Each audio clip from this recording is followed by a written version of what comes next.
بسم اللہ الرحمن الرحیم۔ وزرائے کرام، اراکین پارلیمان، chairman joint chief of staff committee, مسلح افواج کے سربراہان، سفرائے کرام، دوست ممالک کی نمائندگی کرنے والے فوجی افسران،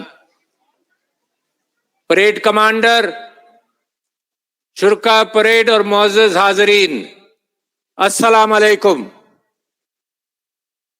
یوم پاکستان آپ سب کو اور پوری قوم کو مبارک ہو۔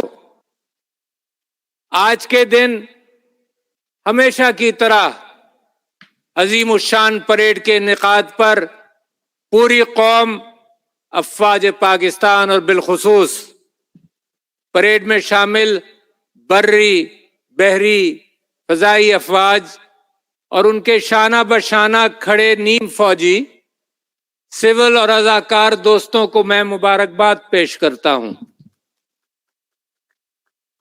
میں دوست ممالک کے فوجی دستوں، ہوا بازوں اور دیگر شرکا کا بھی شکر گزار ہوں، جن کی یہاں موجودگی اس بات کی دلیل ہے کہ وہ پاکستان کی مضبوطی، ترقی اور خوشحالی میں ہمارے ساتھ رہتے ہیں اور ہیں۔ معزز مہمانان گرامی، در حقیقت یہ دن مسلمانان ہند کے الگ تشخص اور مذہبی، سیاسی اور ثقافتی آزادی کی تجدید نو کا دن ہے۔ قرارداد پاکستان جو 81 سال قبل آج کے دن پیش کی گئی تھی، دراصل پہلی جامع دستاویز تھی جس میں واضح طور پر دو قومی نظریے کی بنیاد پر ہندوستان کے مسلمانوں کے مستقبل اور آزادی کی منزل کا تعین کیا گیا تھا۔ شاعر مشرق علامہ محمد اقبال کے افکار اور قائد اعظم محمد علی جناح کی بے خوف قیادت کی بدولت 7 سال کے قلیل عرصے میں مسلمانان برصغیر آزادی کی نعمت سے سرفراز ہوئے۔ ہم نے مشکل اور کٹھن حالات میں اپنے سفر کا آغاز کیا تھا، مگر الحمدللہ آج ہم علمی، اقتصادی، سیاسی اور سماجی شعبوں میں ترقی کرنے کے ساتھ ساتھ دفاعی لحاظ سے خود انحصاری حاصل کر چکے ہیں اور ایک مضبوط ایٹمی قوت ہیں۔ خواتین و حضرات، ہماری دلیر اور مضبوط افواج ہماری آزادی کا نشان ہے اور خود مختاری کی علامت ہے۔ ہمارے شہداء اور غازی ہمارا فخر ہیں۔ آج کے دن پوری قوم تحریک پاکستان کے قائدین اور کارکنوں کو دفاع وطن کا فریضہ انجام دینے والے اپنے بہادر افسروں اور جوانوں کی قربانیوں کو خراج تحسین پیش کرتی ہے۔ جنگ ہو یا اندرونی خلفشار،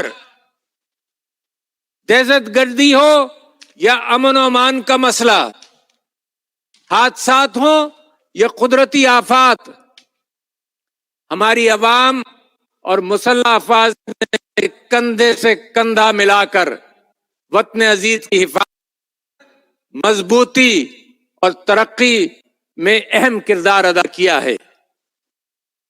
فضاؤں کی بلندیاں ہو، جیسے چین جیسی برفانی چوٹیاں، لقودق صحراؤں کی حفاظت کا ذمہ ہو یا سمندر کی وسعتیں، ہمارے جری جوان ہمہ وقت چوکس اور مستعد دن رات وطن کی حفاظت پر مامور ہیں۔ معزز حاضرین، پاکستان کی مسلح افواج اور عوام نے مل کر جس بے مثال جذبے کے ساتھ نفرت، تعصب اور دہشت گردی کے خلاف جدوجہد کی، وہ قابل تحسین ہے.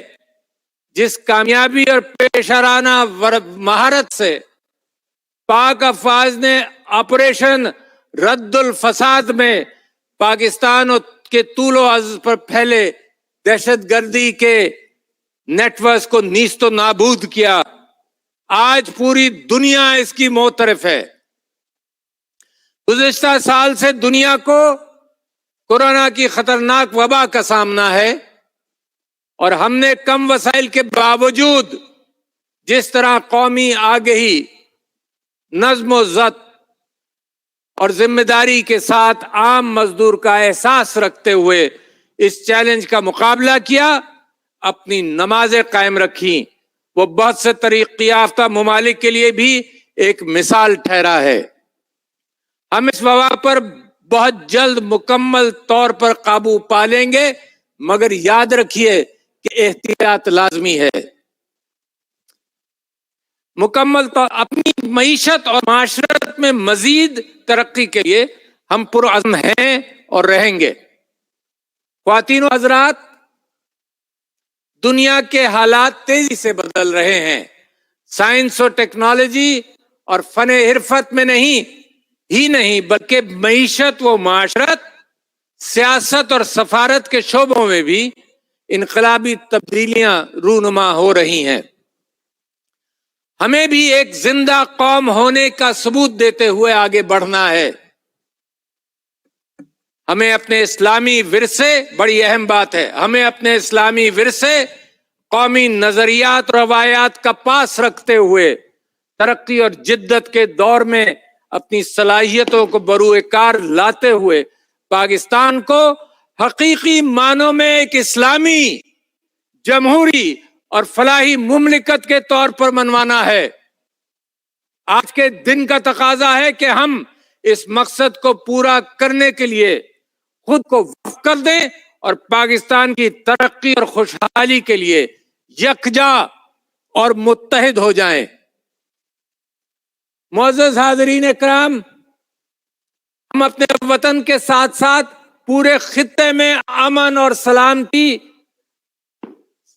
چاہتے ہیں اور ترقی کے خواہش مند ہیں، اور اس کے لیے عملی طور پر کوشاں بھی ہیں. بدقسمتی سے گزشتہ کئی دہائیوں سے جارحانہ عزائم، باہمی تنازعات، دہشت گردی، تعصب، نفرت اور سازشوں نے جنوبی ایشیا ہی نہیں بلکہ پورے خطے کے حالات کو مخدوش کر رکھا ہے. پاکستان کا قیام پرامن بقائے باہمی کے اصولوں پر عمل میں آیا ہے تھا، اور یہی عنصر ہماری خارجہ پالیسی کا بنیادی جزو ہے. دور حاضر کا یہ تقاضا ہے کہ دنیا کے رہنما، خصوصاً جنوبی ایشیا کی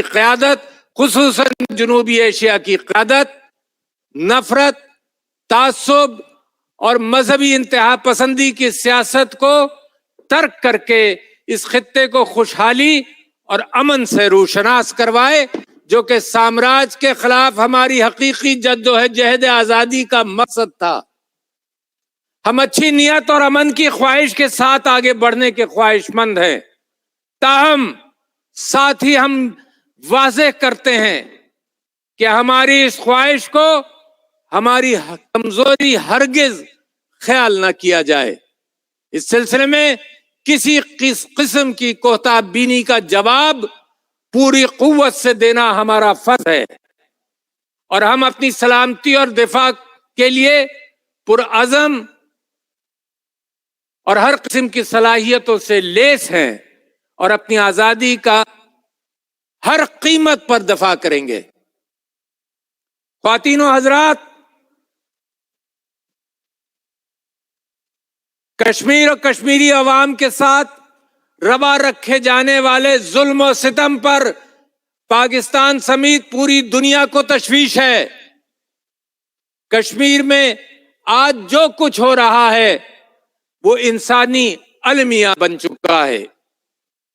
ہندوستان کی جانب سے بالخصوص 5 اگست 2019 اور اس کے بعد کے اقدامات اقوام متحدہ کے چارٹر، سیکیورٹی کونسل کی قراردادوں اور تمام بامی معاہدوں کی کھلی خلاف ورزی ہیں۔ اقوام متحدہ کی قراردادیں کشمیر کو بین الاقوامی تنازعہ تسلیم کرتی ہیں اور بلا شبہ جنوبی ایشیا میں پائیدار امن کا قیام مسئلہ کشمیر کے منصفانہ حل سے مشروط ہے۔ خواتین و حضرات، میں کشمیری بہنوں اور بھائیوں کو یقین دلاتا ہوں کہ مشکل کے اس گھڑی میں پوری پاکستانی قوم آپ کے ساتھ کھڑی ہے اور کھڑی رہے گی۔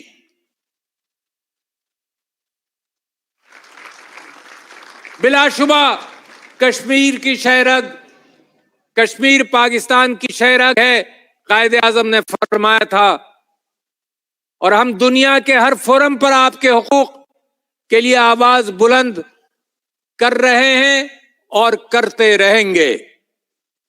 میری دوست ممالک، اہم طاقتوں کے سربراہان اور عالمی برادری سے پرزور اپیل ہے کہ کشمیر میں صورتحال کی سنگینی کا نوٹس لیں اور علاقائی امن کو یقینی بنانے میں اپنا کردار ادا کریں۔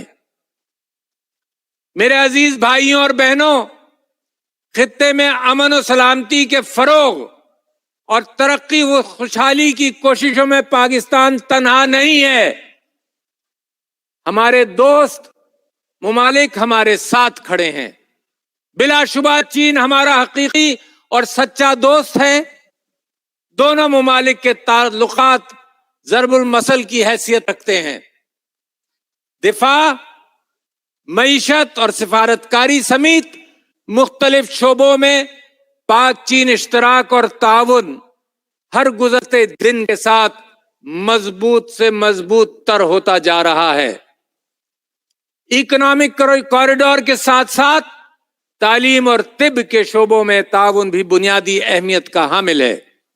میں خاص طور پر چین کی طرف سے پاکستانی عوام کے لیے کورونا ویکسین کی فراہمی پر وہاں کے عوام اور حکومت کا بے حد شکر گزار ہوں۔